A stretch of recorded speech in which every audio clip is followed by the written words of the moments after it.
I am built by what I repeat, not by what I intend, not by what I know, by what I actually do over and over until it stops being a choice and becomes a character. The wealthy understood this before they were wealthy. The rest keep waiting for one large moment that never comes. By the end of this video, you will understand why a handful of quiet daily disciplines decide the entire shape of a financial life. Jim Rohn taught that daily disciplines are the seed of all wealth, and the same small acts left undone are the seed of all failure. You will hear the story of a man who lost 6 years of his life to a single invisible error, and then rebuilt everything in the 6 years that followed by changing almost nothing except his daily disciplines. You will see why the smallest acts, the ones too minor to seem worth doing, are the exact acts that compound into fortunes. And you will leave with one discipline to begin tomorrow morning. Stay with me, because the reason wealth has not arrived is smaller and quieter than you think. Jim Rohn grew up on a farm in Idaho, and by the age of 25, he had almost nothing to show for it. He had left college after a single year. He was working, earning just enough to stay behind, and telling himself the story most people tell, that the problem was the economy, the taxes, the circumstances, the people around him. Then he met a man named Earl Schoaf, a mentor who looked at Rohn's life and said something that reorganized it. He told him the problem was not any of the things outside. The problem was a handful of simple things Rohn was failing to do every day. Not enormous things, simple things. And that failure, repeated daily, had quietly built the exact life Rohn was living. The things that are easy to do are also easy not to do. That is the sentence Rohn spent the rest of his life teaching, and it is the whole trap in 9 words. The walk around the block for your health is easy to do. It is also easy not to do. The 10% saved from the paycheck is easy to do. It is also easy not to do. The page read, the plan written, the call made, all easy to do, and every one of them just as easy to skip. And because skipping produces no immediate punishment, no alarm, no visible loss, the mind files the neglected discipline as harmless. It is not harmless. It is simply slow. Rohn called the enemy by a single word, and the word was neglect. He described it as an infection, and the metaphor is exact. A neglected discipline does not stay in its corner. It spreads. Skip the small financial discipline this week, and it becomes easier to skip the health discipline next week, and the learning discipline the week after, until the whole system of a life is quietly running in reverse. Nothing dramatic announces it. There is no single day the collapse arrives. There is only the slow compounding of small omissions, each one forgivable, adding up to a life the person cannot understand because no single decision ever felt large enough to blame. And this is the cruelty of it, and also the hope. The errors are never big enough to feel urgent, which is why almost no one corrects them. But it means the corrections are never big enough to feel impossible either. Rohn's rescue did not come from a heroic transformation. It came from adjusting a few daily disciplines and then letting time do the arithmetic. He began working on his philosophy, his thinking, his small daily actions. The government was the same. The taxes were the same. The economy was the same. Everything outside him stayed the same. He was not the same.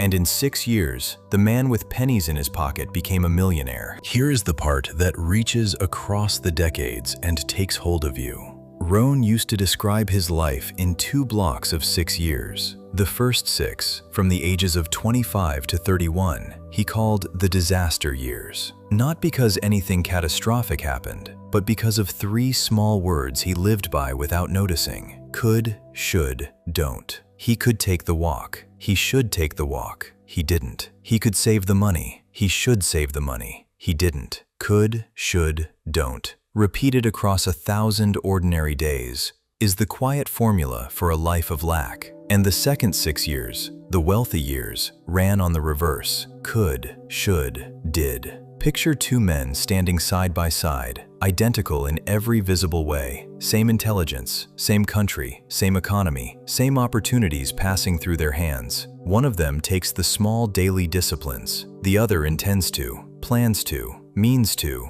and does not. For a week, you cannot tell them apart. For a month, they look identical. For a year, the difference is a rounding error you could explain away, but stand them next to each other after 10 years, and they are not the same man anymore. And no one around them can point to the moment it split. There was no moment. There was only the daily discipline, taken or skipped, compounding in silence into two entirely different lives. Notice what this removes from your story. It removes the excuse that you are waiting for a big break, a large sum, a rare opportunity, the one dramatic move that finally changes everything. That move is not coming, and it was never the mechanism. The mechanism was always the small thing done daily. The person who cannot save 100 will not save 100,000 because the discipline, not the amount, is what was missing. Build the discipline on the small, and the large takes care of itself when it arrives. So here is the discipline practice, and it is deliberately small. Do not try to install 10 disciplines tomorrow. That is not discipline, that is enthusiasm, and enthusiasm fades by Thursday. Choose one single discipline, small enough that you have no honest excuse to skip it. Saving a fixed amount the moment income arrives. Reading 10 pages before the day begins. Writing tomorrow's most important task the night before. One discipline, chosen for how easy it is to sustain, not how impressive it sounds. Then practice it every single day for the rest of this season, with no exceptions, precisely because the exception is the infection. Miss it once by permission,